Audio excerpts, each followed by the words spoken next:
नमस्कार बंधुगण आपण पुणी एक सुंदर अनचंदा वीडियो को बहुत सारा स्वागत। आसतु आज अनचंदा वीडियो आरंभ करवा।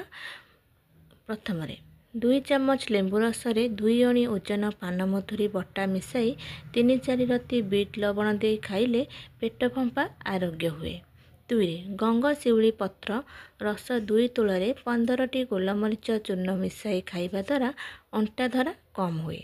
3 कण नखा पाचिगले छुंची फोड़ी रक्त बाहर करी अरख क्षीर ता उपरे लगाइले उच्च रक्त जहाँ थाए बाहरी जाए।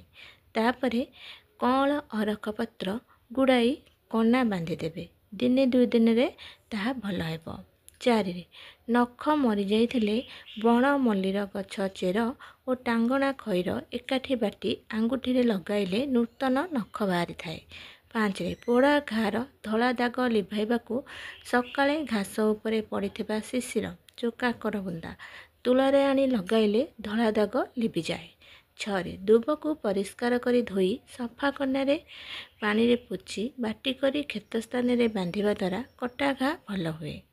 7 लुहा पात्र रे कंचा हलदी देई दहीरे हरिडा घोरी से हरिडा घोरा लगाइले बालीजंदा बा पाणीखिया भल हुए।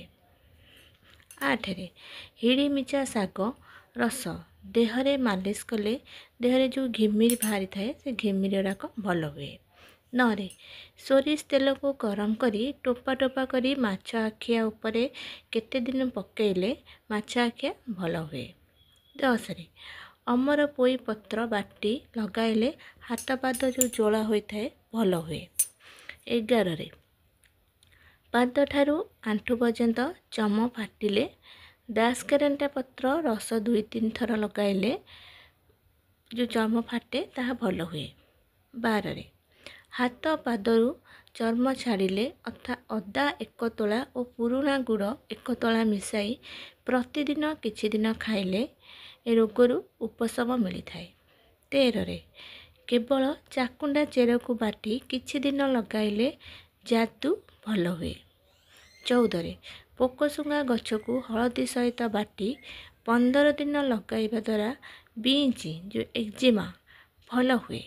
15 अपराजितार मूल बाटी किछि दिन लगाइले गोदर बा फुला कमी जाए। आपण मानकू वीडियोटी किपरि लागिला आपण मान निश्चय मते कमेंट कर जणाइबे। पुणी देखाइबो नेक्स्ट वीडियो रे। रहिली जय जगन्नाथ।